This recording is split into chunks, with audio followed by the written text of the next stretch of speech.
अस्सलामुअलैकुम स्टूडेंट्स, मेरा नाम है सजाद असगर और आप देख रहे हैं CSS क्लब यूट्यूब चैनल। और जैसा कि आपको पता है कि हमारी जनरल नॉलेज की जो सीरीज़ है उसमें हम डिस्कस कर रहे हैं वर्ल्ड ऑर्गेनाइजेशंस। तो आज की जो ऑर्गेनाइजेशन है मेरे पास वो है D8। D8 में हम हमेशा जब पेपर में सवाल आता है तो हम कंफ्यूज हो जाते हैं। तो इंशाल्लाह आप आज की इस वीडियो को देखने के बाद इसमें कंफ्यूज नहीं होंगे। चलें स्टार्ट करते हैं पहले पॉइंट से। पहला पॉइंट है जी D8। D8 है क्या चीज़ जी? D8 is a developing countries.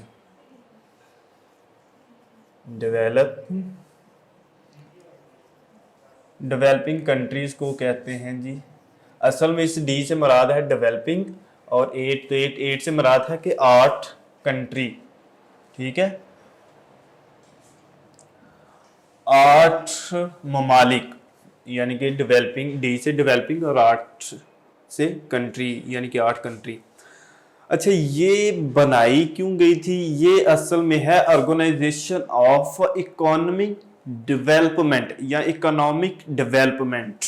ठीक है, तो ये इसके लिए बनाई गई थी और इसको बनाया गया था। ये एक सेमिनार हो रहा था, उसके अंदर इसका प्रपोजल दिया गया था। उस सेमिनार का नाम था कॉपरेशन डेवलपमेंट। क्या नाम था उसका?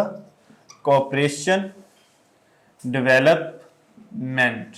ये हो रहा था तुर्की के शहर में इस्तांबुल के अंदर। ठीक है, और ये इसकी जो डेट है यानी कि ईयर, ये 1996 के अंदर हो रहा था। तो इसमें जो है ना, इसका प्रपोजल दिया गया कि हम क्यों ना मिलकर ये एक ऑर्गेनाइजेशन बनाएं, तो जो कि डेवलपिंग कहते हैं कि जो कंट्री, वो वाले कंट्री जो डेवलप हो रहे हैं, जैसे कि पाकिस्तान को भी डेवलपिंग कंट्री कहते हैं। तो इन लोगों ने एक जो है ना वो इत्तेहाद बनाया कि हम एक दूसरे की मदद करेंगे ट्रेड के अंदर, इकोनॉमी के अंदर, ताकि हम भी डेवलप कंट्री बन सके। इसलिए इनको डेवलपिंग कंट्री कहते हैं। और इसके फाउंडर जो है ना वो प्राइम मिनिस्टर थे, यानी कि जिन्होंने आइडिया दिया था वो प्राइम मिनिस्टर थे तुर्की के, PM ऑफ तुर्की। उनका नाम था निकमिटन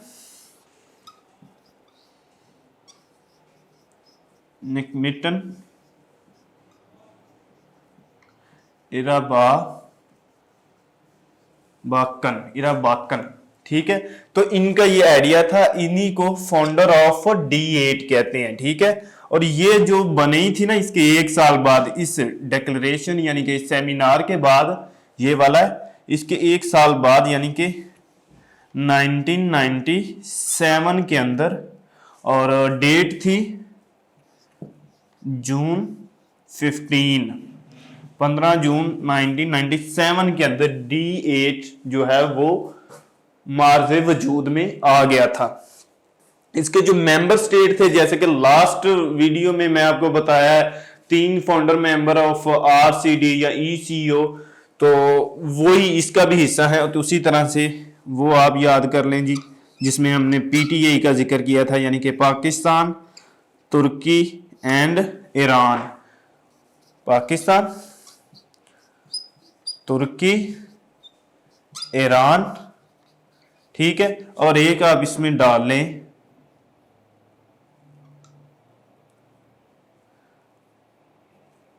बांग्लादेश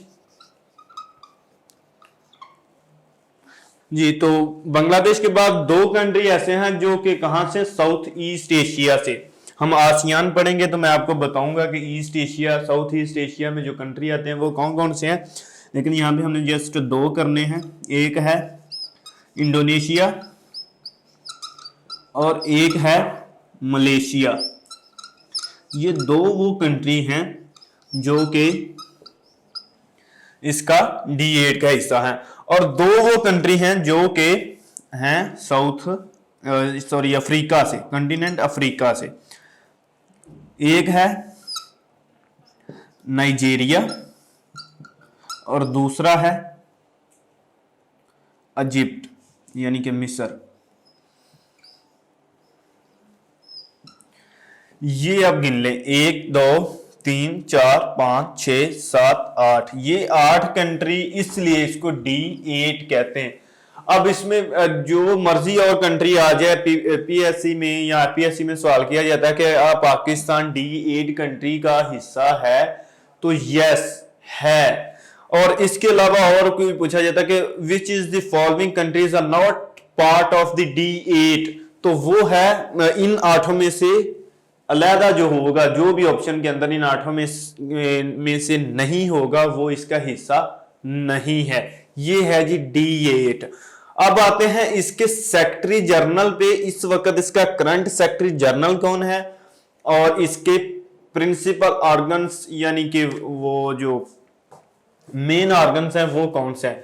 तो जो इसका अभी सेक्रेटरी जनरल है ना, उसका नाम D2 को जाफर को शारी है जी, ठीक है। D2 को जाफर का शारी, इसका टोटल यानी कि पूरा नाम है इस बंदे का, जो current secretary general of D8 है। और इसके जो प्रिंसिपल्स है ना, मेन प्रिंसिपल्स, वो 3 है। कितने हैं? 3। सबसे पहला जो क्या है उसका नाम है दी समिट। ये मेन ऑर्गन्स है जिसका क्या है, मेन ऑर्गन्स, ठीक है। ये मुश्तमिल होता है यानी कि कंपोज्ड होता है हेड ऑफ द स्टेट, मतलब कि किसी कंट्री का प्राइम मिनिस्टर, किसी कंट्री का प्रेसिडेंट, जो हेड ऑफ द स्टेट होगा वो इसका हिस्सा होगा, वो इसका मेंबर होगा, ठीक है। ये सुप्रीम कोर्ट कह लें आप, सुप्रीम कोर्ट है जी इसका D8 का।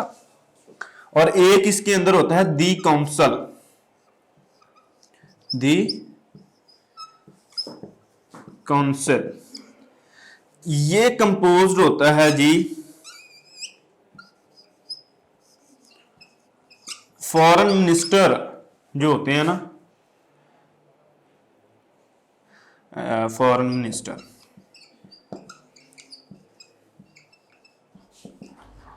Foreign ministers of different states, जो डिफरेंट स्टेट मसलन के जो इसका हिस्सा है, इस ऑर्गन्स का हिस्सा है D8 का, उसके जो फॉरेन मिनिस्टर होते हैं मुख्तलिफ स्टेट के, वो इस काउंसिल का हिस्सा होते हैं, जिसका बेसिकली मकसद ये होता है जो कोई पॉलिटिकल डिसीजन होते हैं वो इसी के अंदर लिए जाते हैं, दी काउंसिल के अंदर, ठीक है।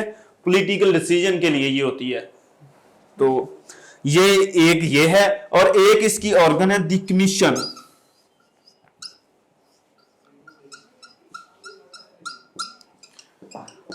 क्या है जी? दी कमीशन। और ये कंपोज्ड होती है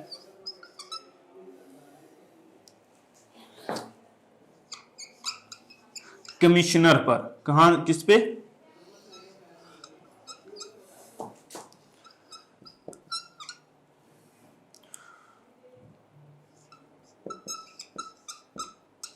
कमिश्नर्स पर मुश्तमिल होती है जी ये दी कमीशन। और ये कमिश्नर कौन होते हैं जी? हेड ऑफ द स्टेट या फॉरेन मिनिस्टर जो होते हैं उनकी तरफ से, यानी कि स्टेट की तरफ से अपॉइंटमेंट किए गए होते हैं। और इनका काम होता है कि जो इनकी कंप्लेन होती है ना, इनकी D8 की कंप्लेन होती हैं एक कंट्री को किसी दूसरे कंट्री से, जो कि D8 के 8 कंट्री है ना, जैसे कि पाकिस्तान इसका हिस्सा है, तो इसको ईरान से कोई मतलब कंप्लेन है कि ये काम इस तरह से सही नहीं कर रहा, तो ये जो कमिश्नर लोग होते हैं ना, जो इसके अपॉइंट किए गए होते हैं, वो लोग इसको प्रमोट करते हैं और बताते हैं और इस इशू को उजागर करते हैं कि ये काम जो है वो सही तरह से नहीं हो रहा, ये हमारे मफादात के खिलाफ है, यानी कि हमारे कंट्री, हमारी कौम के मफादात के खिलाफ है, तो ये काम नहीं होना चाहिए। तो ये जो है दी कमीशन ये वाला काम करता है। तो ये इसके 3 प्रिंसिपल्स ऑर्गन्स हैं जी D8 के। अब मुझे उम्मीद है कि ये जो D8 है ना, आपको समझ आ गई होगी कि ये बना कब था, इसके मेंबर कंट्री कौन से हैं, इसका सेक्रेटरी जनरल कौन सा है और इसके ऑर्गन्स कौन से हैं और ये ऑर्गन्स काम किस तरह से करते हैं। तो अब मेरे ख्याल में ये आपको समझ आ गई है। तो अब मैं अगली वीडियो में आपके साथ मिलूंगा, तब तक मुझे इजाजत दें। Thank you so much. Allah Hafiz.